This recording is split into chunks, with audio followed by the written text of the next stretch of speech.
स्वागत आहे तुमचं अधिराज रेसिपी या आपल्या यूट्यूब चॅनलमध्ये। तर आज आपण पावट्याची उसळ बनवणार आहोत। चला तर आपण आपल्या रेसिपीला सुरुवात। कुकरमध्ये मी 2 चमच तेल घालून घेतलेलं आहे। तेल थोडं गरम झालं की त्यामध्ये आपण थोडीशी मोहरी घालायची, त्यानंतर जिरे, त्यानंतर बारीक चिरलेला कांदा जास्त प्रमाणात घालायचा। उसळीसाठी कांद्याचं प्रमाण जेवढं जास्त असेल तेवढी उसळ टेस्टी लागते। आणि कांदा लालसर होईपर्यंत भाजून घ्यायचा मीडियम टू लो फ्लेमवरती। कांदा भाजलेला आहे त्यामध्ये मी ॲड करते 1-2 चमच महाराष्ट्रीयन चटणी।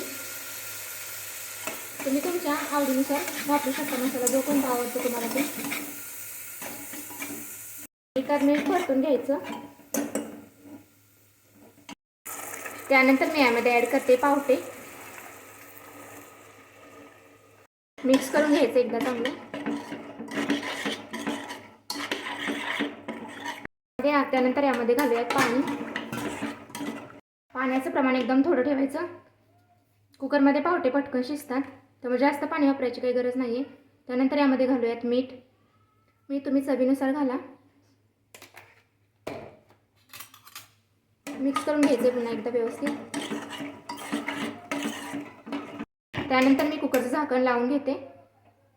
त्यानंतर मीडियम फ्लेमवरती कुकरच्या 4 शिट्ट्या काढून घ्यायच्या आहेत। पाहू शकता कुकर थंड झालेला आहे आणि मी झाकण उघडून घेतलेले आहे आणि पावटे पण व्यवस्थित शिजलेले आहेत। ही पावट्याची उसळ तुम्ही नक्की ट्राय करा आणि रेसिपी आवडली असेल तर चॅनलला सबस्क्राइब करायला विसरू नका। धन्यवाद।